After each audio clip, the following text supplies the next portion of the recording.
દૂધી દાળનું શાક કે વાનગી ખાવાની ના પાડતા પણ આ ખાઈ લેશે અને ખાધા પછી પણ ખબર નહીં પડે કે આ તો દૂધી અને દાળમાંથી બન્યું છે અને રોટલી એકના બદલે 4 ખવાઈ જશે. તો અહીં મેં 2 ટેબલસ્પૂન મગની દાળ અને 2 ટેબલસ્પૂન ચણાની દાળ 1.5 કલાક માટે પાણીમાં પલાળી હતી. બંને સરસ પલળી ગઈ છે ને અહીં પસંદગી પ્રમાણે દાળનું પ્રમાણ છે ને તે વધારે કે ઓછું કે એક દાળ વાપરવી હોય અને બીજી સ્કીપ કરવી હોય તો પણ કરી શકાય છે. હવે અહીં મેં વજનમાં 500 ગ્રામ દૂધી લીધી છે, જેમાંથી અડધી દૂધીનો ઉપયોગ કરવાના છીએ. તો એક ચપ્પુ વડે આ દૂધીના 2 ટુકડા કરી લઈશું અને પછી એક ટુકડાની પીલરથી છાલ ઉખાડી લેવાની છે. છાલ ઉખડી ગયા પછી આ દૂધીના ટુકડા કરવાના છે. અહીં ટુકડા છે ને તે એક સરખા કે પછી નાના કરવાની કોઈ જરૂર નથી. પસંદગી પ્રમાણે આડા આવડા તમે મોટા ટુકડા કરી શકો છો અને ટુકડા થઈ જાય ને એટલે કંઈ જ નહીં કરવાનું. મિક્સરના જાર લઈ આ દૂધીના ટુકડા તેમાં ઉમેરી દેવાના. સાથે જ હવે ચણાની દાળ છે ને તે પલાળી હતી ને તો પાણી નિતારી અને ઉમેરી દઈશું. પલાળ્યા પછી આ 3 ટેબલસ્પૂન જેટલી ચણાની દાળ થઈ ગઈ છે. એ પછી મગની દાળ પલળી ગઈ છે, જેમાં થોડું એવું જ પાણી છે, તો પાણી સાથે જ તે ઉમેરી દેવાની. કારણ કે આ બધું મિશ્રણ પીસવા માટે થોડું એવું પાણી તો જોશે જ, પણ ધ્યાન એ રાખવાનું કે આ પીસ્યા પછી બધું મીડિયમ કન્સિસ્ટન્સીનું હોવું જોઈએ. સાથે જ 1 થી 2 લીલા મરચાં, અડધો ઇંચ આદુના ટુકડા અને 2 થી 3 લસણની કળી પણ ઉમેરી દઈશું. અહીં લસણની કળી ના ખાતા હોય ને તો સ્કીપ કરી દેવાની.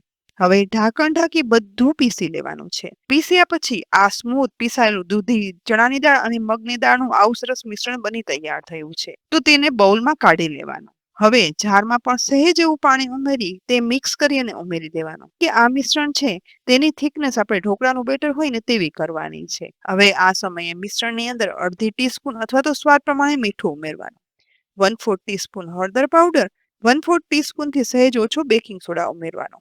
ઉપરથી 1 ટીસ્પૂન તેલ ઉમેરી બધું ચલાવી અને એકદમ સરસ મિક્સ એવી રીતે કરવાનું કે જેથી બેકિંગ સોડા સાથે ઉમેરેલા મીઠું, હળદર એકદમ સરસ આ મિશ્રણમાં ભળી જાય અને આ દૂધી દાળનું ફ્લફી મિશ્રણ બની અને તૈયાર થાય. બસ માત્ર અડધી મિનિટમાં જ આવું મિશ્રણ તૈયાર થઈ જાય ને એટલે એક ડીશ લેવાની, તેમાં થોડું એવું તેલ ઉમેરી ડીશના તળિયે બરાબર લગાવી લેવાનું અને એ પછી દૂધી દાળનું આ મિશ્રણ છે ને તે 2 મોટા ચમચા જેટલું આ ડીશમાં ફેલાવી અને ઉમેરી દઈશું. અને જો ડીશ મોટી હોય ને તો બધું મિશ્રણ એકી સાથે જ ઉમેરી દેવાનું. અહીં મિશ્રણ એક સરખું સેટ થઈ જાય ને એ પછી આ ડીશને લઈ ઈડલીના સ્ટીમરમાં ગરમ થયેલા પાણી ઉપર સ્ટેન્ડ પર આ ડીશ ગોઠવી દેવાની. ઢાંકણ ઢાંકી માત્ર 10 મિનિટ જ આ મિશ્રણ સ્ટીમ થવા દઈશું. આશરે 10 મિનિટ પછી ઢાંકણ ખોલતા અહીં જુઓ દૂધી અને ચણાની દાળનું મિશ્રણ એકદમ સરસ સ્ટીમ થઈ ગયું છે, જાણે ઢોકળી બની ગઈ. ચપ્પુ વડે ચેક કરતા તે ક્લીન બહાર આવે છે. સ્ટીમરમાંથી આ ડીશ બહાર કાઢી અને નીચે સ્ટેન્ડ પર રાખી દઈશું અને આ ઢોકળીને સાવ એટલે સાવ ઠંડી થવા દેવાની છે. લગભગ 7 થી 8 મિનિટ ઠંડી થયા પછી હવે આ સમયે ચપ્પુ વડે આ ઠંડા થયેલા મિશ્રણ ઉપર પસંદગી પ્રમાણેના કટ પાડવાના છે. અહીં નાના મોટા ગમે તેવા કટ પાડી શકાય છે. મેં અહીં મીડિયમ સાઈઝની ઢોકળી બને તેવા શક્કરપારા શેપ પાડ્યો છે. કટ પાડી લીધા પછી આખી ડીશમાંથી હવે ચપ્પુ વડે ઢોકળી અલગ કરવાની.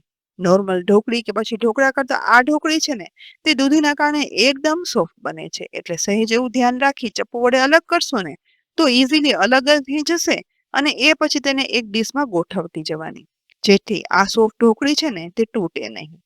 બધી ઢોકળી અલગ કરી અને ડીશમાં ગોઠવ્યા પછી હવે બાકી રહ્યું સબ્જીનો વઘાર કરવાનો. તો એક નોનસ્ટિક પેનની અંદર 3 ટીસ્પૂન તેલ ગરમ કરવા માટે ઉમેરવાનું. ગરમ થતા તેલમાં 1/4 ટીસ્પૂન રાઈ, 1/4 ટીસ્પૂન જીરું અને સહેજ એવી હિંગ ઉમેરશું. વઘાર સરસ ફૂટવા લાગે ને એટલે આ સમયે સાથે સાથે સૂકા મસાલામાં લાલ મરચું, બાદિયાન અને લવિંગ અને સાથે મીઠા લીમડાના પાન ઉમેરી દેવાના. વધારે એકદમ સરસ ચલાવી અને મિક્સ કરી લેવાનું, જેથી ઉમેરેલા આખા મસાલા છે ને તેનો ફ્લેવર આખા વઘારમાં બેસી જાય. આ સમયે જ તેમાં 1 ટીસ્પૂન જેટલી આદુ લસણની પેસ્ટ ઉમેરવાની અને વઘારમાં સાતળવાની. લસણ ના ખાતા હોય ને તો આ સમયે સ્કીપ કરી દેવાનું, કારણ કે અહીં ફક્ત આપણે લસણનો જ યુઝ કર્યો છે. ડુંગળીનો ક્યાંય પણ યુઝ નથી કરવાનો. માટે લસણ ડુંગળી વગરની આ સબ્જી એકદમ ટેસ્ટી પણ બને છે. આદુ લસણ વઘારમાં તુરંત જ સતરાઈ જાય એટલે આ સમયે 2 ટમેટાની કરેલી પ્યુરી ઉમેરી દેવાની. અને હવે બાકી રહેલા મસાલામાં 1/8 ટીસ્પૂન જેટલો હળદર પાવડર ઉપરથી ઉમેરશું. સાથે અડધી ટીસ્પૂન ધાણા જીરું પાવડર, અડધી ટીસ્પૂન લાલ મરચું પાવડર ઉમેરવાનું. સ્વાદ પ્રમાણે અડધી ટીસ્પૂન મીઠું ઉમેરશું. બસ વધારે કાંઈ જ ઉમેરવાની જરૂર નથી. ટમેટાની પ્યુરીમાં એકદમ સરસ રીતે ચલાવી આ મસાલા મિક્સ કરી દેવાના, જેથી વઘાર સાથે ટમેટાની પ્યુરીમાં મસાલા ભળી જશે એ પછી તુરંત જ પેનને ઢાંકી દેવાનું, જેથી મસાલા એકદમ સરસ સતરાય, તેની ફ્લેવર ઉભરી અને બહાર આવી જશે અને સાથે પરફેક્ટ ગ્રેવી બનશે ને તો તેલ પણ ફૂટી અને ઉપર આવી જશે. 1 મિનિટ પછી ઢાંકણ ખોલતા અહીં જુઓ, એકદમ સુગંધીદાર મસ્ત મજાની ટમેટાની ગ્રેવી સતરાઈ ગઈ છે અને તેલ પણ છૂટું પડી ગયું છે. એકદમ લાલ ચટક ગ્રેવી બની છે ને. હવે આ સમયે તેમાં 1 ચમચો ક્રીમી દહીં ઉમેરી દેવાનું. દહીં છે તે પાણી વગરનું ઘાટું અને ક્રીમી જ વાપરવાનું. ધીરે ધીરે સતત ચમચો ફેરવતા જઈ આ રીતે ગ્રેવીમાં દહીં મિક્સ કરવાનું, જેથી દહીં છે ને તે ફાટશે નહીં અને મસ્ત મજાની સ્મૂથ ફ્લેવરફુલ ગ્રેવી બની અને તૈયાર થશે. બસ 1 મિનિટ આ રીતે ગ્રેવીને ચલાવતા જઈ અને સાતળ્યા પછી તેલ બધું ફૂટી અને ઉપર આવી ગયું છે અને ગ્રેવી ફાટી પણ નથી. બસ આવી સરસ તૈયાર થયેલી ગ્રેવીમાં હવે માત્ર 1/8 કપ જેટલું જ પાણી ઉમેરવાનું. બહુ પતલી નહીં કરવાની, કારણ કે આ શાકમાં મીડિયમ થિકનેસની જ ગ્રેવી જરૂરી છે.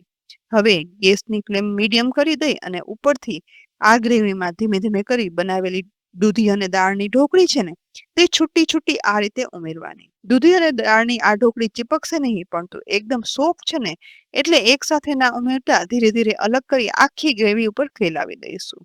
ઢોકળી ઉમેરાઈ ગયા પછી ફરીથી એક વખત પેનનું ઢાંકણ ઢાંકી દેવાનું અને 2 થી 3 મિનિટ માટે આ ઢોકળીને ગ્રેવીમાં ઉકળવા દેવાની છે. 2 થી 2.5 મિનિટ પછી ઢાંકણ ખોલતા અહીં જુઓ, મીડિયમ થિકનેસની ગ્રેવી સાથે મસ્ત મજાનું લાલ ચટક કલર સાથે દૂધી ચણાની દાળનું ઢોકળીનું ફ્લેવર વાળું શાક જોઈ મોંમાં પાણી આવી ગયું ને. કોઈને માન્યામાં નહીં આવે કે આ ઢોકળીનું શાક છે ને તે દૂધી અને દાળમાંથી બનેલું છે અને સ્વાદિષ્ટ પણ એટલું બનશે ને કે એકવાર ચાખશો ને એટલે તેનો સ્વાદ તો ભૂલાવાનો જ નથી, પરંતુ જે ખાશે ને તે મન ભરી અને ખાશે અને નોર્મલ દૂધી દાળનું શાકનો સ્વાદ તો ક્યાંય ભૂલી જશે.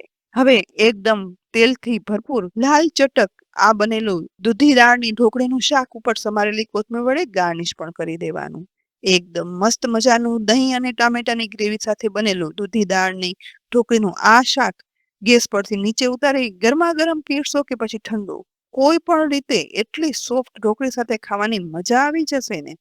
તો અત્યાર સુધી મને ખબર છે કે તમે કોઈ દિવસ આ રીતે દૂધી દાળનું શાક તો નહીં જ બનાવ્યું હોય. ચોક્કસથી બનાવો અને વારે વારે બનાવો. અને રેસીપી ખરેખર ઉપયોગી અને નવી જ છે. તો પછી કોમેન્ટમાં પણ લખીને કહેજો કે આ શાક કેવું બન્યું અને ઘરમાં બધાને કેવું ભાવ્યું. રેસીપી ઉપયોગી લાગી હોય તો લાઈક કરી અને શેર કરજો. સાથે જ અમારી યુટ્યુબ ચેનલ સબસ્ક્રાઇબ કરી અમારા ફેસબુક પેજ અને ઇન્સ્ટાગ્રામ પેજને પણ ફોલો કરી દેજો, જેથી આવી અનેક ઉપયોગી રેસીપીના અપડેટ્સ તમને તુરંત જ મળે. આવતીકાલે ફરી મળશું એક નવી રેસીપી સાથે. ત્યાં સુધી આવજો.